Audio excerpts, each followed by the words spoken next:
Hello friends, Harish Saranam learning hub में आप लोगों का बहुत बहुत स्वागत है।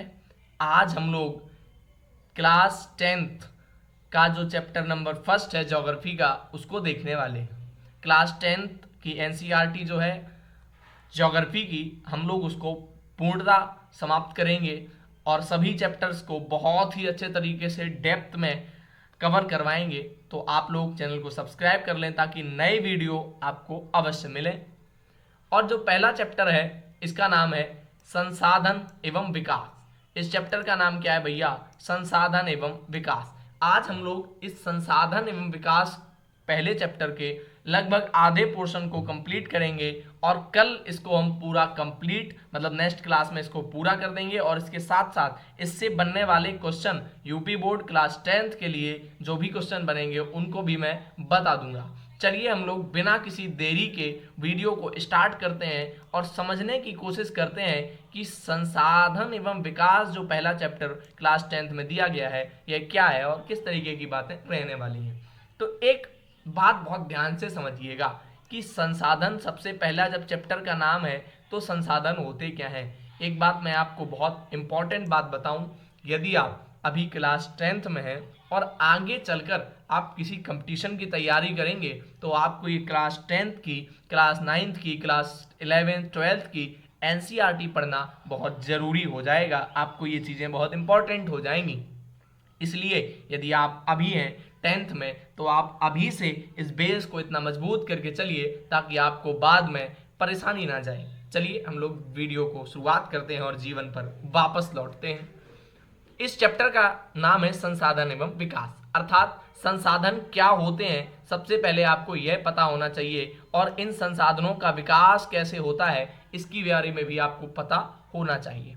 तो मैं बेसिक बात बताऊं उसको ध्यान से समझने का प्रयास थोड़ा सा करिएगा भैया कि यहाँ पे जितने भी हम यूज करते हैं, जितने भी हम अपने कार्यों के लिए वस्तुओं का उपयोग करते हैं, यहाँ पे एनसीईआरटी शुरू में क्या लिखता है कि हमारे पर्यावरण में उपलब्ध प्रत्येक वस्तु जो हमारी आवश्यकताओं को पूरा करने में प्रयुक्त की जाती है उसको हम लोग क्या कह देंगे? संसाधन कह देंगे। उसी को हम लोग क्या कह देंगे? संसाधन कह देंगे। बहुत ध्यान से समझने की कोशिश करिएगा। अगर मैं बात करूं, जितने भी वन हो गए, जितने भी पेड़ पौधे हो गए, पशु हो गए, जानवर हो गए, पृथ्वी पर जो भूमि हो गई मतलब मैदान, पर्वत, पठार, ये सारे जिनका जिनका भी हम यूज कर रहे हैं किसी ना किसी रूप में, जैसे पेड़ों का हम यूज कर रहे हैं लकड़ी के रूप में, चेयर बना रहे हैं और मेजें बना रहे हैं, तो इस तरीके से जितनी भी चीजों का हम लोग यूज कर रहे हैं उन सभी को हम लोग क्या कह देंगे भैया? ये संसाधन। मुझे लगता है समझ में आ रही होगी बात। संसाधन क्या होते हैं? जो जीवन को सरल बनाते हैं और हम लोग उनका यूज करते हैं अपने कार्यों के लिए। हमने बैठने के लिए कुर्सी बना दी, किससे बना दी भैया? पेड़ से बना दी। तो पेड़ भी हमारे लिए कैसा संसाधन का स्वरूप है और कुर्सी भी हमारे लिए संसाधन का एक स्वरूप है। मुझे उम्मीद है कि आप लोग समझ पा रहे होंगे। अगर मैं कहूं एक और मैं एग्जाम्पल लेना चाहता हूं, यहाँ पे ये एग्जाम्पल बहुत ध्यान से समझने की कोशिश करिएगा। मान के चलिएगा हमें पृथ्वी से, जमीन से, पृथ्वी के अंदर से कोई एक पदार्थ मिल गया। ये हमने कोई एक पदार्थ पृथ्वी के जमीन से निकाल लिया। मान के चलिए ये लोहा था। अब इस लोहे वाले जो पदार्थ को हमने पृथ्वी से प्राप्त किया, इसका हमने कोई एक ऐसी वस्तु बना ली, बाइक बना ली, कार बना ली, जिसका उपयोग हम अलग तरीके से अपने सुविधाओं के लिए कर रहे हैं। तो यह जो पहले हमें प्राप्त हुआ था, पहले जो ये वस्तु हमें पृथ्वी से प्राप्त हुई थी, यह भी आपकी क्या है? संसाधन है। और जो हमने अब बना लिया है इसे, यह भी आपकी क्या है? संसाधन है। दोनों ही संसाधन है। ठीक है, तो संसाधन किसे हम लोग कहेंगे? संसाधन वो सभी वस्तुएं होंगी जिनका हम उपयोग अपने जीवन में करते हैं आवश्यकताओं की पूर्ति के लिए। ठीक है भाई, मुझे लगता है समझ में आई होगी बात। आप इस तरीके से भी समझ सकते हैं कि हम जो भी यूज कर रहे हैं, आज आप फोन का यूज कर रहे हैं, लैपटॉप का यूज कर रहे हैं, कंप्यूटर का यूज कर रहे हैं पढ़ने के लिए, बुक्स का यूज कर रहे हैं, पेन यूज कर रहे हैं, पेपर यूज कर रहे हैं, ये सारी चीजें आपके लिए संसाधन हैं। आप साइकिल से स्कूल जाते हैं मतलब आप संसाधन का उपयोग कर रहे हैं। आप अध्यापकों से पढ़ाई कर रहे हैं, स्कूल जो है वो, ये सारी चीजें क्या है, ये आपके लिए किसी न किसी रूप में संसाधन है। संसाधन की definition person to person change होती रहती है। संसाधन की डेफिनेशन पर्सन टू पर्सन क्या होती रहती है, चेंज होती रहती है, मतलब परिवर्तित होती रहती है। एक व्यक्ति के लिए वह चीज संसाधन हो सकती है और दूसरे व्यक्ति के लिए वह संसाधन नहीं हो सकती है। एग्जाम्पल के रूप में मैं इसी स्कूल को ले रहा हूं। मैं समझता हूं कि आपका जो स्कूल है वो आपके लिए एक संसाधन है भैया। किसके लिए? पढ़ाई के लिए। आप पढ़ाई करने के लिए स्कूल जाते हैं, इसलिए स्कूल क्या हो गया, आपकी पढ़ाई के लिए स्कूल एक संसाधन है। लेकिन यदि मैं कहूं किसी किसान के लिए, क्या वह स्कूल संसाधन है? जी नहीं। किसान के लिए भूमि संसाधन है। किसान उस भूमि पर अपना जो है कार्य कर सकता है, वहां पे फसल उगा सकता है, उससे धन कमा सकता है, धन अर्जित कर सकता है, वहां से भोजन के लिए फसल प्राप्त कर सकता है। तो उस किसान के लिए कृषि या भूमि एक संसाधन है, जबकि ये स्कूल उसके लिए संसाधन नहीं है। जबकि आप लोगों के लिए, स्टूडेंट्स के लिए, छात्रों के लिए यह स्कूल एक संसाधन है। तो संसाधन की परिभाषा व्यक्ति टू व्यक्ति, मतलब स्थिति के अनुसार बदलती रहती है। इसको भी आप बहुत अच्छे से समझ लीजिएगा। मुझे उम्मीद है कि आप लोगों को संसाधन बहुत अच्छे से समझ में आ गया होगा। अब मैं बात करता हूं विकास के बारे में। आखिरकार संसाधन मैंने समझ लिया, तो ये विकास क्या है भैया? ये विकास क्या है? विकास को हम ऐसे समझ सकते हैं, पहले हमने ये जो सबसे पहला एग्जाम्पल लिया था, ये जो पदार्थ हमने निकाला था पृथ्वी से, ये जो पदार्थ पृथ्वी से निकाला था, लेकिन क्या ये पदार्थ हमारे लिए सीधे सीधे रूप में संसाधन था? जी नहीं। इस संसाधन का हमने विकास कर लिया। इस संसाधन को जब हमने किसी इक्विपमेंट, मतलब किसी हथियार या किसी अपनी ऐसी वस्तु के रूप में परिवर्तित कर लिया, इसका विकास कर लिया हमने, कार के रूप में, मोटरसाइकिल के रूप में, साइकिल के रूप में, तब यह लोहे वाला जो पदार्थ हमें प्राप्त हुआ था हमारे लिए संसाधन बन गया। पहले यह संसाधन नहीं था, अब ये हमारे लिए क्या हो गया? संसाधन हो गया। तो इसका विकास हमने कर लिया। इसके बारे में हम लोग बहुत अच्छे से इस चैप्टर में चर्चा करने वाले हैं, संसाधन और विकास के बारे में। संसाधन आपको क्लियर हो गया, विकास आपको क्लियर हो गया। अब हम बात करते हैं इस चैप्टर में आपको संसाधन के जो पार्ट्स हैं, मतलब संसाधन का वर्गीकरण आपको बताया गया है। ध्यान से सुनिएगा, यहाँ पे संसाधन को निम्न प्रकार से वर्गीकरण किया गया है। देखिएगा, ये बहुत ध्यान से देखिएगा, ये संसाधन का वर्गीकरण है।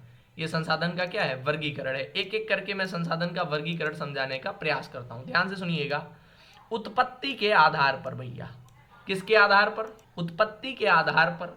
फिर है समाप्यता के आधार पर, फिर है स्वामित्व के आधार पर, और फिर है विकास के स्तर के आधार पर। इन चार तरीके से इन्होंने संसाधनों का वर्गीकरण किया है। बिल्कुल परेशान मत होइएगा, मैं जैसे ही बताऊं एकदम ये मत प्रयास करिएगा कि ये अचानक से समझ में आ जाएंगी। जब हम इसको एक्सप्लेन करेंगे तब आप परेशान हो सकते हैं कि ये समझ में मुझे नहीं आई, तब आप परेशान होइएगा, पहले परेशान मत होइएगा, ठीक है? ध्यान से सुनिएगा। उत्पत्ति के आधार पर मतलब इस संसाधन की उत्पत्ति कैसे हो रही है। इस संसाधन की, किसी भी संसाधन की मैं बात कर सकता हूं, वो मैं पर्टिकुलर नहीं कह रहा हूं, कोई भी संसाधन उत्पत्ति कैसे हो रही है उसकी, वो संसाधन कैसे बन रहा है, इसके आधार पर दो तरीके से हम इसको डिफाइन करेंगे।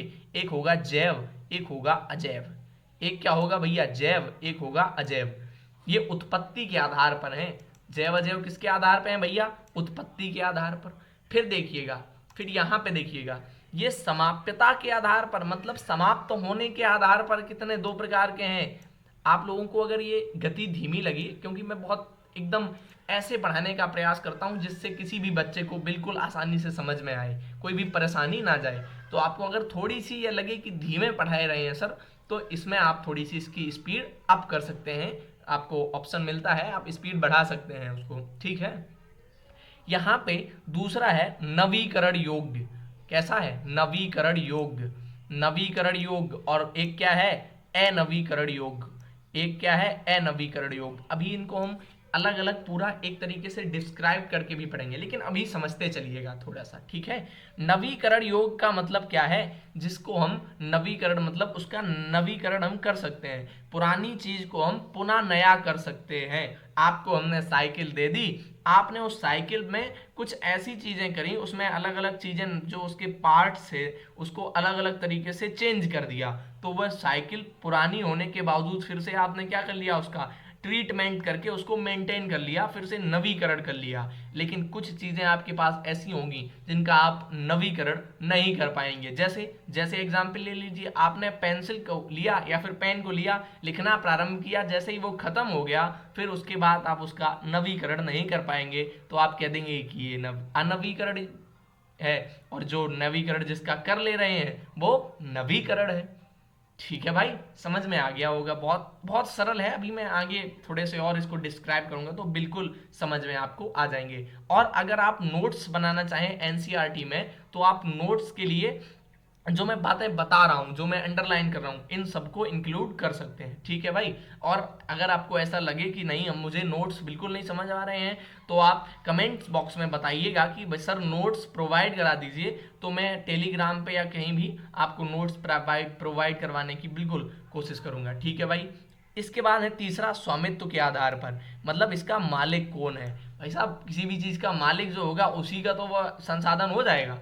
तो स्वामित्व के आधार पर कैसे होंगे, एक तो व्यक्तिगत होंगे, एक कैसे होंगे व्यक्तिगत, एक कैसे होंगे सामुदायिक, और फिर राष्ट्रीय, फिर अंतरराष्ट्रीय। मतलब समझिएगा, व्यक्तिगत मतलब पर्सनल, कोई भी पेन है वो तुम्हारा निजी संसाधन है, पेन किसी और का तो है नहीं, पेन आपका निजी संसाधन है। जबकि सामुदायिक की मैं बात कर दूं, तो क्या विद्यालय आपका पर्सनल है।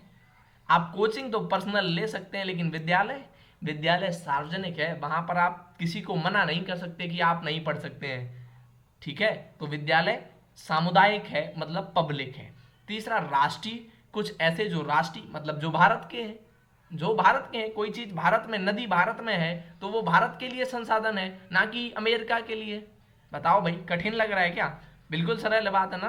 राष्ट्रीय मतलब जो भारत के लिए है, किसी भी देश के लिए है। राष्ट्रीय का मतलब केवल भारत के लिए। जब आप अमेरिका में खड़े होंगे तो जो अमेरिका के लिए है वो अमेरिकी है, तो अमेरिका के लिए राष्ट्रीय है। अब कुछ अंतरराष्ट्रीय भी होंगे, कुछ क्या होंगे, अंतरराष्ट्रीय होंगे। जैसे हम कह दें अंतरराष्ट्रीय में आप कह सकते हैं जो आपका अटलांटिक वाला क्षेत्र है, वहां पर वो अंतरराष्ट्रीय में चला जाएगा, वहां पे सभी लोग जाके अपना रिसोर्स खोज सकते हैं, चीजों को कर सकते हैं। आपको आगे मैं अभी और डिस्क्राइब करूंगा, ठीक है। और अंतिम है विकास के स्तर के आधार पर।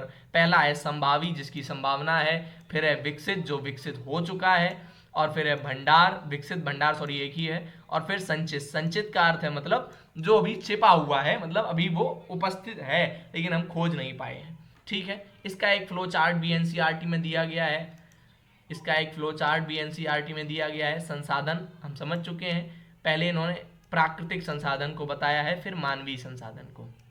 यह कोई कठिन बात नहीं है।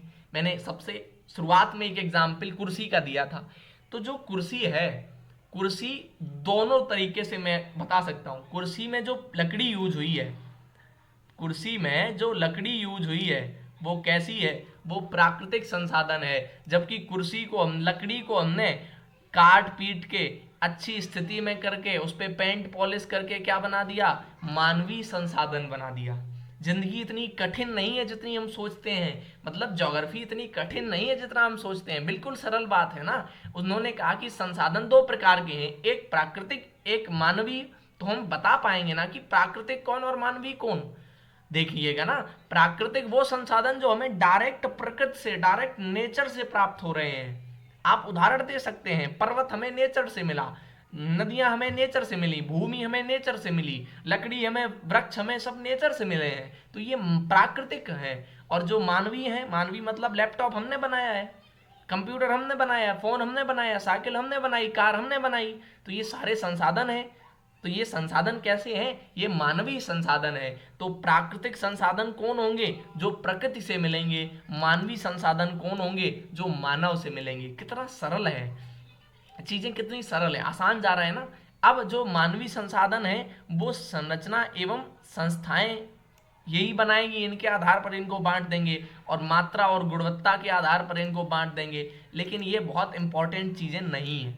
इंपॉर्टेंट चीजें हैं प्राकृतिक वाली, जो मानव बना रहा है, जो मानव बना रहा है वो अभी बना रहा है तो बाद में भी बना लेगा, समझ रहे हैं ना। लेकिन जो प्रकृति बना रही है उसे मानव नहीं बना सकता। क्या आप कभी कल्पना कर सकते हैं कि आप नदी को बना लिए, आपने पर्वत बना दिया, आपने भूमि बना दी, मतलब भारत में और भूमि का टुकड़ा लाए और बना के जोड़ दिया, क्या आप बना सकते हैं? जी नहीं।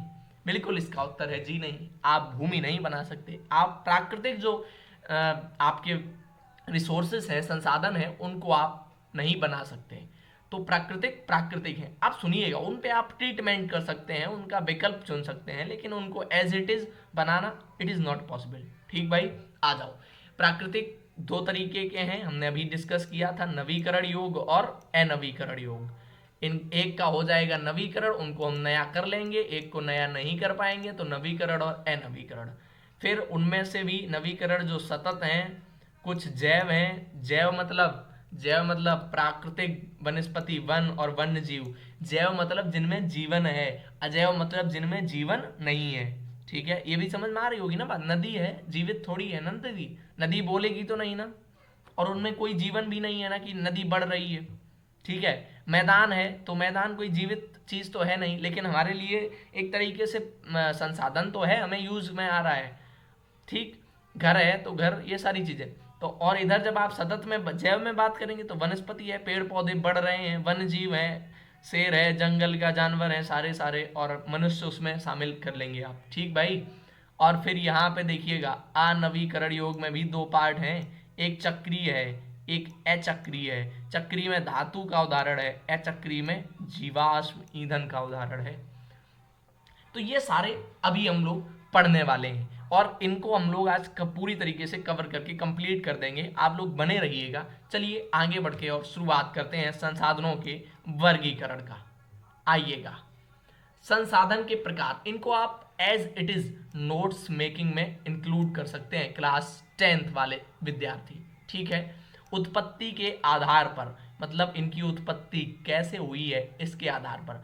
वैसे अगर आप लोगों को मैंने ऊपर इतना डिस्क्राइब किया है, समझ में आ ही गया होगा, और नहीं भी आया है तो आप, मैं उदाहरण से यहाँ पे बिल्कुल अच्छे से समझाने का पूरा प्रयास अवश्य करूंगा। ठीक है, आ जाइए भाई।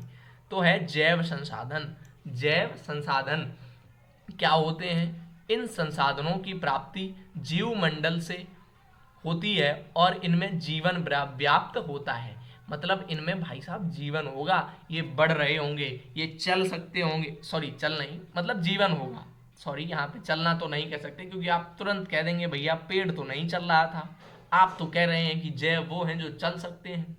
ठीक है भाई, आगे बढ़ते हैं। इनका एग्जाम्पल देख लीजिएगा, मनुष्य इसमें शामिल करेंगे आप। मनुष्य कैसा जैविक संसाधन है? मनुष्य संसाधन है, वनस्पति जात, प्राणी जात, मत्स्य जीवन, पशुधन, जितने भी मछलियां हैं, पशु हैं, जानवर हैं, सबको आप इंक्लूड कर लीजिए, कह दीजिएगा जैविक संसाधन है उत्पत्ति के आधार पर।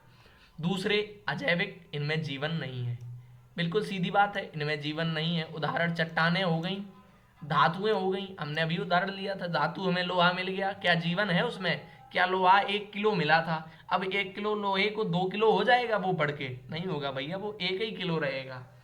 ठीक है भाई, उत्पत्ति के आधार पर दो हैं, जैविक अजैविक, समझ में आए ना? तो फिर आ जाइए, उत्पत्ति के बाद दूसरा प्रकार है समाप्यता के आधार पर, मतलब वो कितनी जल्दी समाप्त हो जाएंगे और कितनी देर में समाप्त होंगे। ठीक है, तो पहला है नवीकरण योग, जिसे हम पुनः प्राप्त कर सकते हैं। पढ़िएगा, हमारे साथ पढ़िएगा। वे संसाधन जिन्हें भौतिक और रासायनिक या यांत्रिक प्रक्रियाओं द्वारा नवीकृत या पुनः उत्पन्न किया जा सकता है, मतलब इनको हम पुनः प्राप्त कर लेंगे, उन्हें हम क्या कह देंगे? नवीकरण योग्य संसाधन कह देंगे। इन्हें क्या कह देंगे? नवीकरण। जैसे सौर ऊर्जा, जैसे सौर एवं पवन ऊर्जा, जल, वन, वन्य जीव, इन संसाधनों को सतत अथवा प्रवाह संसाधनों में विभाजित किया जाता है। देखिएगा, इसको समझने की थोड़ी सी प्रयास करिएगा, मैंने ऊपर बताया है, नहीं समझ में आया है तो और थोड़ा सा डिस्क्राइब कर देता हूं। नवीकरण का अर्थ क्या है भैया? नवीकरण का अर्थ क्या है? जिनको हम पुनः प्राप्त कर लेंगे। जैसे सोलर जो सेल होता है, मतलब जो आपने देखी होगी सोलर प्लेट, जो सोलर सेल होता है बड़ा सा छतरी टाइप की, तो उसको आप लगा दीजिएगा शाम को, सुबह के समय, सॉरी, सुबह आप लगाइएगा। और सुबह जैसे ही सूर्य का प्रकाश उस पर पड़ेगा, यहाँ पे ऐसे समझिएगा, सूर्य, इस सोलर सेल को मैंने यहाँ पे लगा दिया सूर्य की लाइट में, सनलाइट में, इस पे जैसे ही सोलर लाइट पड़ेगी तो ये वैसे ही करंट देना स्टार्ट कर देगा, ऊर्जा बनाना शुरू कर देगा। और जैसे ही शाम होगी तो ये ऊर्जा बनाना बंद कर देगा। क्या ये पूर्णतः समाप्त हो गया? आप कहेंगे जी नहीं, यह जैसे ही पुनः सुबह होगी फिर से यह ऊर्जा बनाना शुरू कर देगा, फिर से ऊर्जा बनाना शुरू कर देगा। और इसको आप जब तक सूर्य है तब तक अनलिमिटेड रूप से ऊर्जा प्राप्त करते रहेंगे। जैसे पवन ऊर्जा, आपने बड़ी बड़ी पवन चक्कियां लगा दी, ठीक, आप पवन चक्कियों में से क्या कर रहे हैं, हवा को प्राप्त करते ही जाएंगे, करते ही जाएंगे, ठीक है भाई, करते ही जाएंगे। जैसे ही हवा चलेगी तो ऊर्जा मिलेगी, हवा नहीं चलेगी तभी वो रुकेगी। तो उनको हम प्राप्त कर सकते हैं। लेकिन जो अनवीकरण संसाधन है ना दूसरे वाले, इनको भैया एक बार समाप्त हो गए दोबारा मिलने वाले नहीं है, कितनों ढूंढ लेना कभी नहीं मिलेंगे ये। तो इन संसाधनों का विकास एक लंबे भूवैज्ञानिक अंतराल में होता है, बहुत समय लगता है इनको। जैसे खनिज हो गए, जीवाश्म ईंधन मतलब पेट्रोल, डीजल, इस प्रकार के संसाधन लाखों करोड़ों वर्ष लग जाते हैं इनको बनने में। और पुनः चक्रण इनका बहुत कठिन है, और जीवाश्म ईंधन अचक्रीय है, वह एक बार के प्रयोग में ही खत्म हो जाते हैं। जैसे मैं कहूँ ऐसे समझिएगा, आपने बाइक में 1 लीटर पेट्रोल डाल दिया और आप बाइक लेके चले गए और वो पेट्रोल खत्म हो गया। अब उस पेट्रोल को पुनः प्राप्त नहीं किया जा सकता उस वाले को। अब जितना अभी और रीस्टोर करके रखा है आपने वो और यूज कर लीजिए। मतलब पृथ्वी के अंदर ऐसे समझिएगा, एक यहाँ पे मान लीजिए एक टैंक रखा है पृथ्वी के अंदर, और इससे पेट्रोल आप निकाल रहे हैं। जैसे ही निकालते निकालते ये टैंक खत्म हो जाएगा, समाप्त हो जाएगा, वैसे ही आप इससे पेट्रोल निकाल पाना बंद हो जाएगा। और आप अब ढूंढेंगे कि भाई साहब पेट्रोल कहाँ गया, अब मेरे पास तो पेट्रोल है ही नहीं। तो ठीक है, इस तरीके से चीज़ें चलने वाली रहेंगी आगे की स्थिति। यहाँ पे स्थिति थोड़ी सी कठिन हो जाती है, क्योंकि जब ये दोबारा पेट्रोल बनना है, दोबारा ये जीवाश्म ईंधन बनेंगे, दोबारा खनिज बनेंगे, तो इसमें लाखों वर्षों का समय लग जाएगा। यहाँ पे देखिए लिखा है, यहाँ पे इसमें लाखों वर्ष लग जाएंगे तब ये दोबारा यहाँ पे बन पाएंगे। इनकी प्रक्रिया जब आप आगे की कक्षाओं में जाएंगे तो आपको बिल्कुल पता चलेगा कि ये कैसे बन जाते होंगे। ये डब्बा, ये जो टैंक है पेट्रोल का जमीन के अंदर, वो कैसे बन जाता है।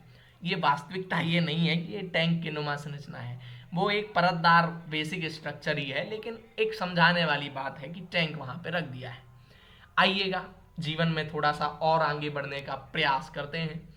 यहाँ पे लिखा है स्वामित्व के आधार पर, ये तो बहुत बेसिक है, मैंने पहले ही बता दिया। व्यक्तिगत मतलब पर्सनली आप यूज कर रहे हैं, ठीक।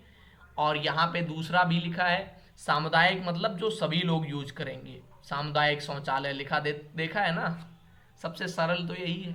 इसमें एग्जाम्पल लिख लीजिए, एग्जाम्पल महत्वपूर्ण है। भूमि हो गया, शमशान हो गया, तालाब हो गया इत्यादि। ये सभी नगरीय पार्क हो गए। हाँ, कोई पार्क है नगरीय पार्क, कोई नगर पालिका ने बना दिया है या गांव में प्रधान जी ने बनवा दिया है।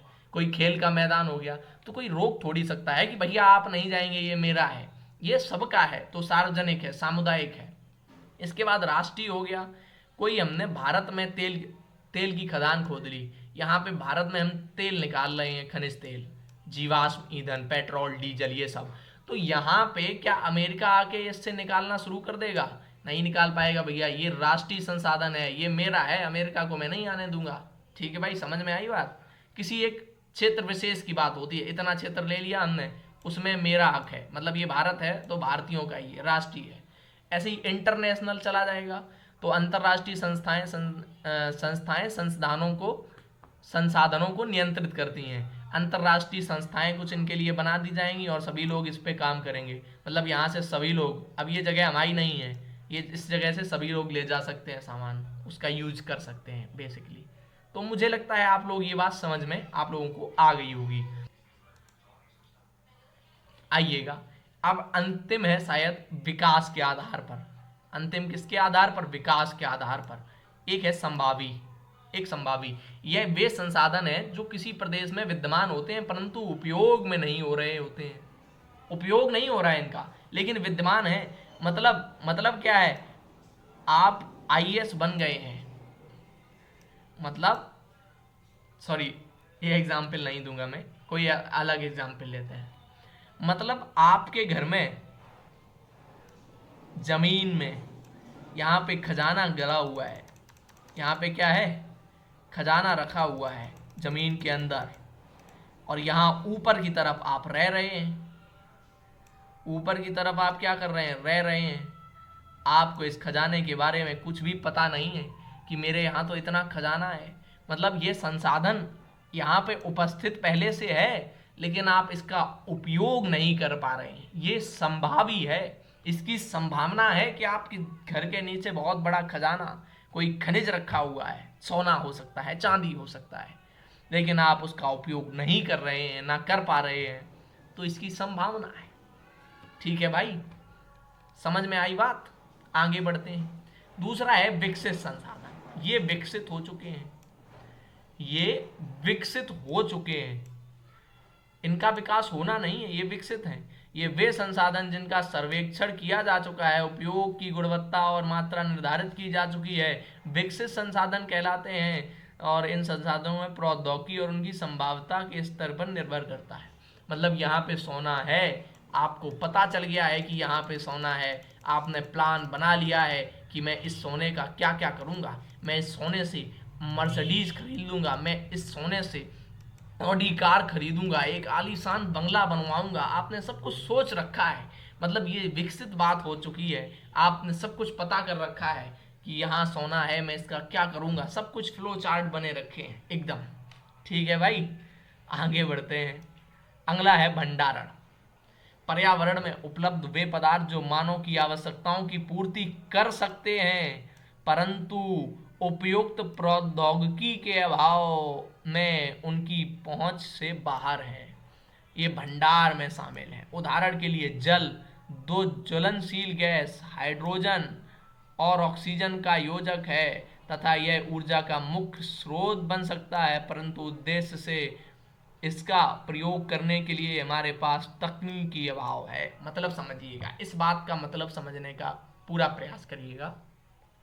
इसका भंडार का मतलब क्या है, भंडार का मतलब क्या है, ये पृथ्वी है, ऐसी नहीं है रियल में, हंसना मत भाई, आर्ट बहुत खराब है। ये मंगल ग्रह है। क्या आप कहेंगे सर ऐसा है? भैया ऐसा तो नहीं है, लेकिन बना दिया। ये अपनी पृथ्वी है, ये वाली, ये मंगल ग्रह है।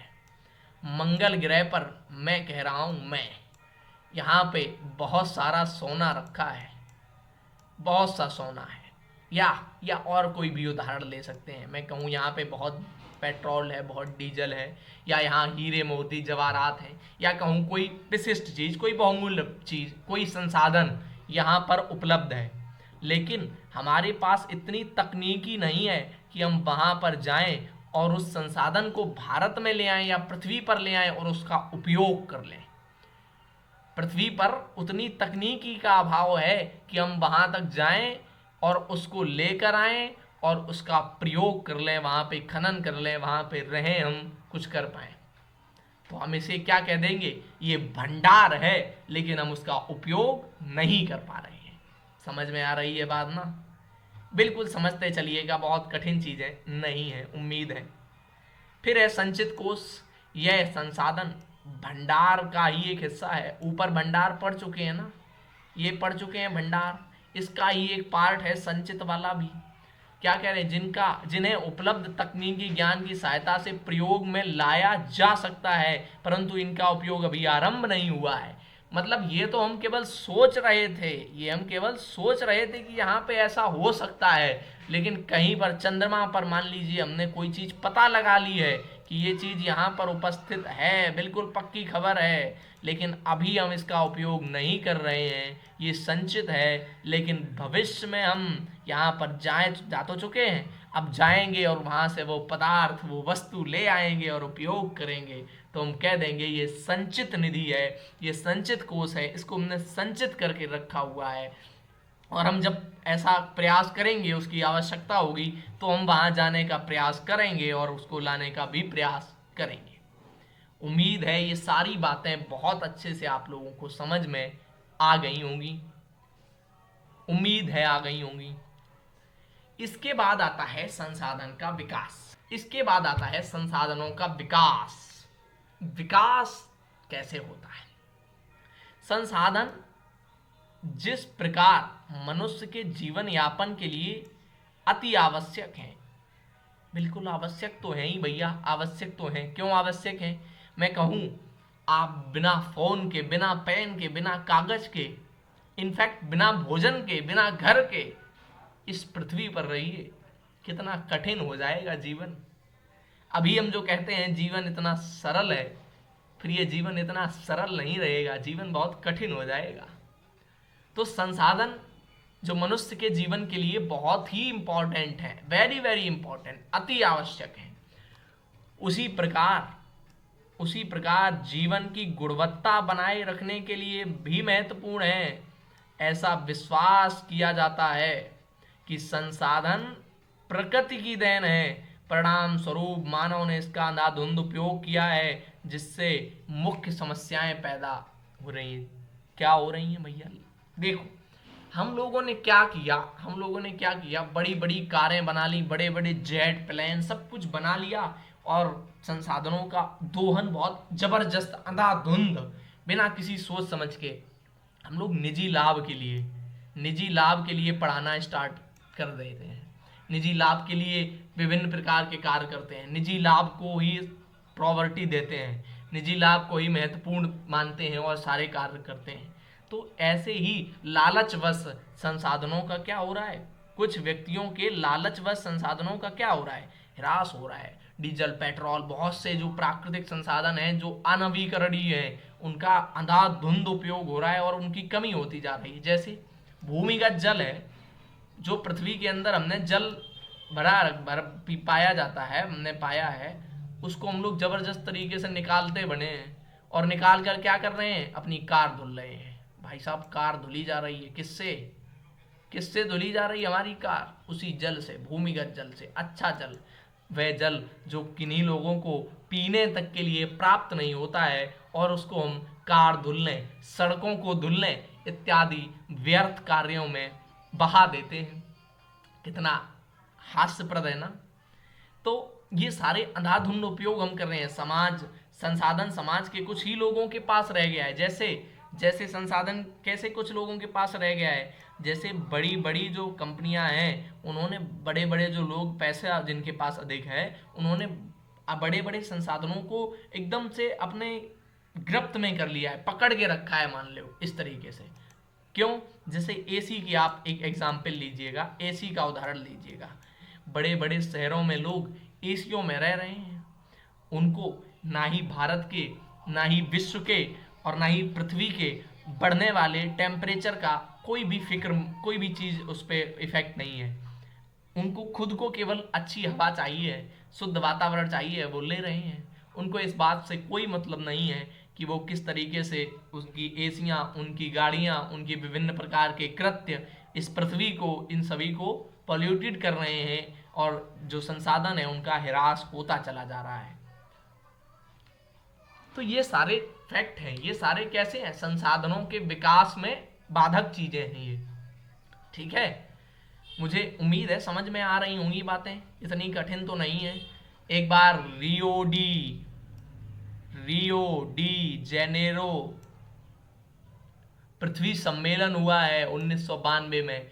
इसमें विश्व के बड़े बड़े देश, अधिकतर देश आए, राष्ट्राध्यक्ष 100 से भी अधिक देशों के, और ब्राजील के, कहाँ के भैया? ब्राजील के शहर रियो डी जेनेरो में प्रथम अंतरराष्ट्रीय पृथ्वी सम्मेलन में एकत्रित हुए, और विभिन्न प्रकार के संसाधनों के संरक्षण, पर्यावरण संरक्षण, इन विभिन्न मुद्दों पर चर्चा करी गई, बातें करी गई, बताया गया कि भैया खत्म हो जाएगा, सब नहीं बच पाएंगे, ये हो जाएगा, वो हो जाएगा। तो ये सारी मुद्दे बहुत ज़्यादा जो है शामिल रहे। समझ रहे हैं आप लोग बात को? उम्मीद है अगर समझ रहे हैं तो समझते चलिएगा, क्योंकि यहाँ से अभी हम लोग काफ़ी इस चैप्टर में बचा हुआ है पार्ट। अभी ये चैप्टर इतनी जल्दी समाप्त होने वाला नहीं है। आइए हम थोड़ा सा और डिस्क्राइब करने की कोशिश करते हैं और आगे बढ़ाते हैं चीज़ों को। अब आता है संसाधनों का नियोजन। नियोजन का क्या अर्थ है? कोई बता सकता है? कमेंट बॉक्स में बता दीजिएगा। नियोजन का अर्थ होता है उनका हम लोग किस तरीके से प्लान करके उपयोग करें, मतलब उनकी एक तरीके से प्लानिंग। नियोजन मतलब प्लानिंग कह सकते हैं उनकी। संसाधनों का नियोजन, संसाधनों को हम कैसे उपयोग करेंगे, वही इसका नियोजन है। तो यहाँ पे क्या लिखा है? संसाधनों के विवेकपूर्ण उपयोग के लिए नियोजन एक सर्वमान्य रणनीति है।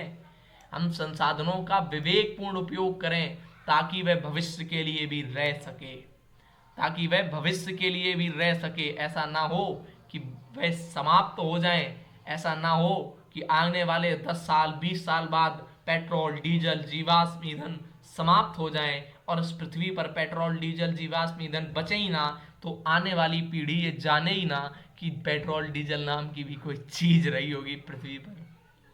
ठीक है, संसाधनों का ऐसा उपयोग किया जाए जिससे ये संसाधन आने वाली पीढ़ियों को, आने वाली जो जनरेशन्स हैं उनको भी मिल पाए। ठीक है, तो एक तरफ यहाँ पे मैं इसको थोड़ा सा समराइज करने की कोशिश कर रहा हूँ, जहाँ भारत में बहुत सारे विविधता पाई जाती है, संसाधनों में विविधता होती है और इससे प्रादेशिक विविधता भी जन्म लेती है। कहीं कहीं संसाधन प्रचुरता में हैं और कहीं दूसरी ओर उनकी कमी है। कुछ ऐसे प्रदेश भी हैं जो संसाधनों की उपलब्धता के संदर्भ में आत्मनिर्भर हैं और कुछ ऐसे हैं जहां संसाधनों की अत्यधिक कमी है। उदाहरण लिए झारखंड, मध्य प्रदेश, छत्तीसगढ़ आदि प्रांतों में खनिज और कोयले के प्रचुर भंडार हैं। अरुणाचल प्रदेश में जल संसाधन प्रचुर मात्रा में है, परंतु मूल विकास की कमी। राजस्थान में पवन और सौर ऊर्जा संसाधनों का बहुतायत है लेकिन जल संसाधनों की कमी है।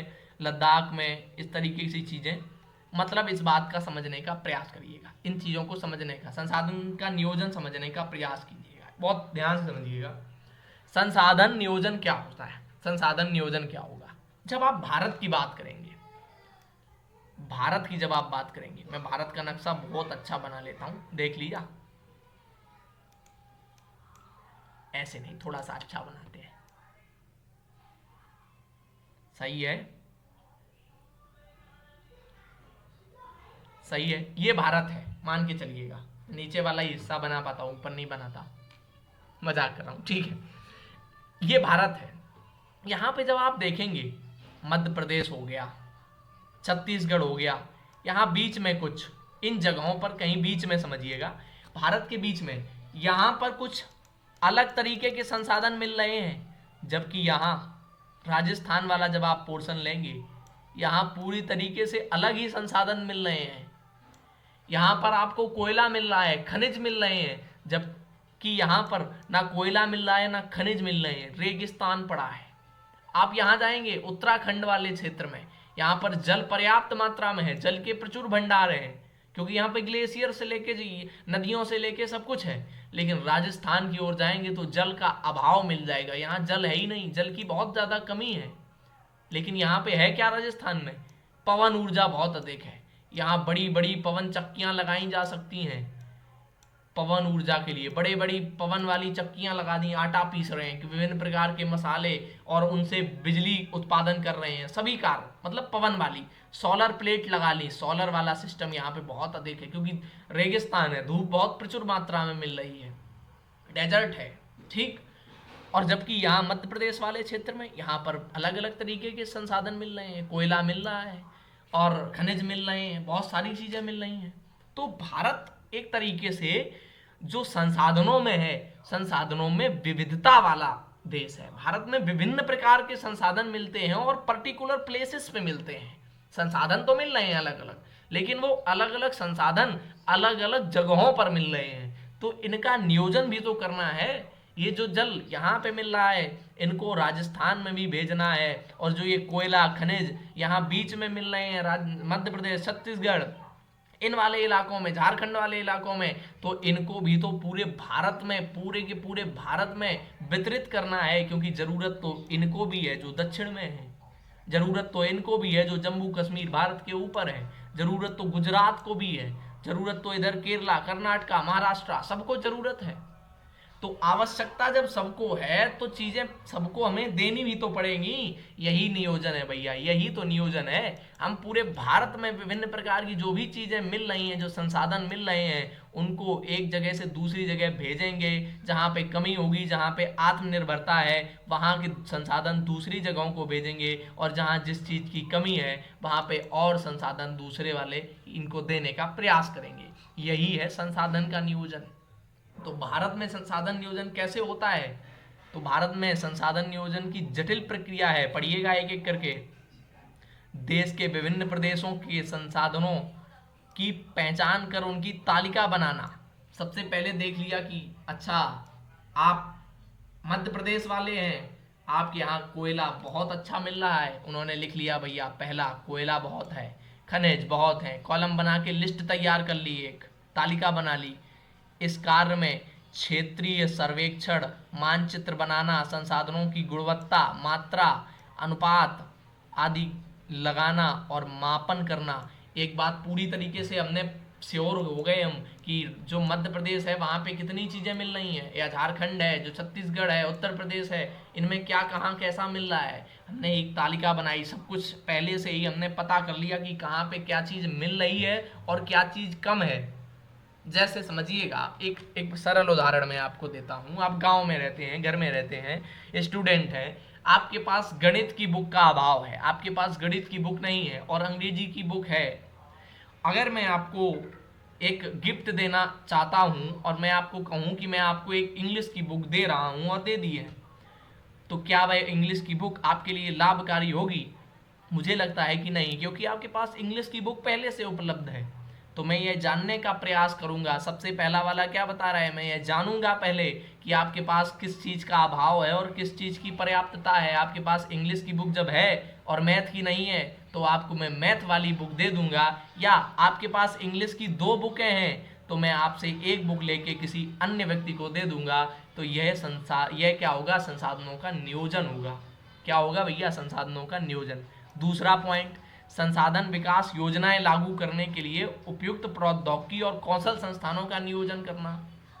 अब ऐसा तो नहीं है कि मैं आपको यहाँ से मैंने खनिज उठा के दे दिया दक्षिण भारत में, लो भैया खनिज ले लो। क्या करेंगे भैया खनिज का? खाऊंगा मैं खाऊंगा खनिज। ये लोग कहेंगे दक्षिण भारत वाले, ये खनिज दे रहे हो भैया, खाऊं इसको, क्या करूं? तो आपको एक योजना बनाबद्ध तरीके से काम करना पड़ेगा। लोगों को, वहाँ के लोगों को पता ही नहीं है कि खनिज क्या है, इसका क्या यूज करें हम, क्या ना करें। तो वहाँ के लोगों को सिखाना पड़ेगा, संस्थागत नियोजन कौशल सिखाना पड़ेगा उनको। यहाँ पे जो लोग हैं दक्षिण भारत में या कहीं भी, मैं एक पर्टिकुलर ये समझाने के लिए बात कर रहा हूँ, कहीं भी जो लोग हैं उनको नई चीज़ के बारे में पहले बताओ तो कि ये क्या है, इससे क्या बना लोगे। तो ये सारी चीज़ें दूसरे वाले में हम बता रहे हैं। फिर तीसरे वाले में क्या करेंगे, संसाधन विकास योजनाओं और राष्ट्रीय विकास नियोजन समन्वय स्थापित करेंगे और एक प्रयास करेंगे सबके पास संसाधन हो, सबके पास प्रचुरता में प्रत्येक आवश्यकता वाली चीज़ उपलब्ध हो सभी देशों राज्यों के पास। ठीक, ये भारत के नियोजन की चूंकि मैं बात कर रहा हूँ, तो ये इस तरीके से। स्वाधीनता के बाद भारत में संसाधन नियोजन के उद्देश्य की पूर्ति के लिए प्रथम पंचवर्षीय योजना से प्रयास किए गए। मतलब एक यहाँ पे ये क्वेश्चन है कि कब से प्रयास प्रारंभ हुए हैं? तो भारत स्वतंत्र हुआ, पंडित जवाहरलाल नेहरू की अध्यक्षता में यहाँ पे प्रथम पंचवर्षीय योजना आई थी 51 में, और उसमें ही प्रयास प्रारंभ हो गए थे। ठीक भाई, समझ में आई? यहाँ पे ज्ञात करो, क्या ज्ञात करना है छोड़िएगा। किसी क्षेत्र में विकास के लिए संसाधनों की उपलब्धता आवश्यक शर्त है, परंतु प्रौद्योगिकी और संस्थाओं के तदनुरूप परिवर्तन का अभाव और मात्रा संसाधनों की उपलब्धता में विकास के संभव नहीं है। ठीक है, बहुत सारी चीजें हैं। तो इस तरीके से चीजें यहाँ पे हमें समझ में आई हैं।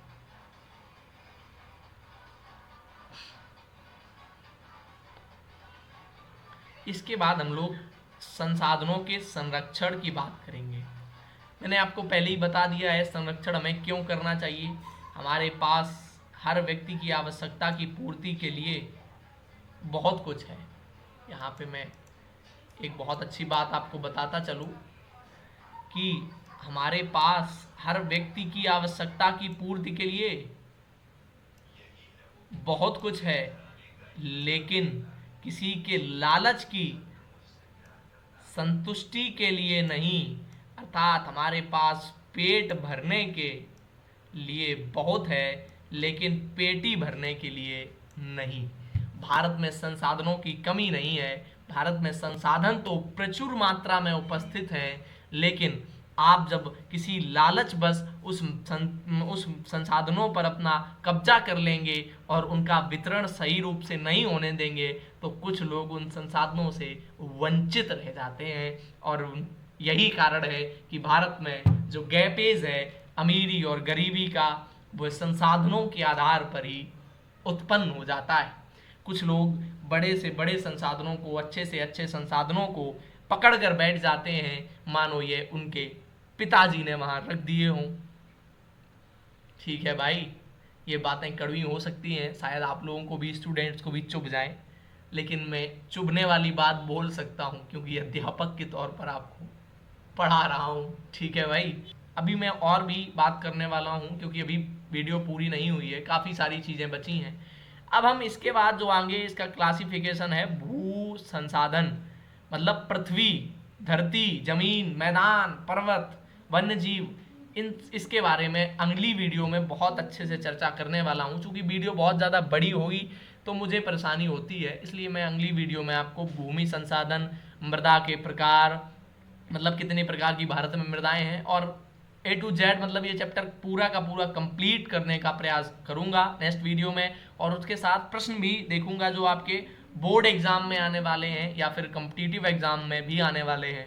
महत्वपूर्ण क्वेश्चंस के बारे में भी मैं बात करूंगा और कुछ फैक्ट भी लेके आने वाला हूं नेक्स्ट वीडियो में। तब तक के लिए आप लोग हमें इजाज़त दीजिए, तब तक के लिए आप लोग चैनल को सब्सक्राइब कर लीजिएगा ताकि जो नई वीडियो आए तो आपको उसकी नोटिफिकेशन मिल जाए। और मैं इसके साथ साथ आपको मैथ्स की क्लासेस भी यहाँ पे 10th के लिए मिल रही हैं और इंग्लिश की क्लासें भी 10th के लिए मिल रही हैं, और आगे और भी विषय अभी शुरू होने वाले हैं, नए नए टीचर्स आपको मिलेंगे और वो यहाँ पे शुरू करेंगे। तो हरी सरनम लर्निंग हब को सब्सक्राइब जरूर कर लें। धन्यवाद, मिलते हैं नई कक्षा के साथ। जय श्री हरि।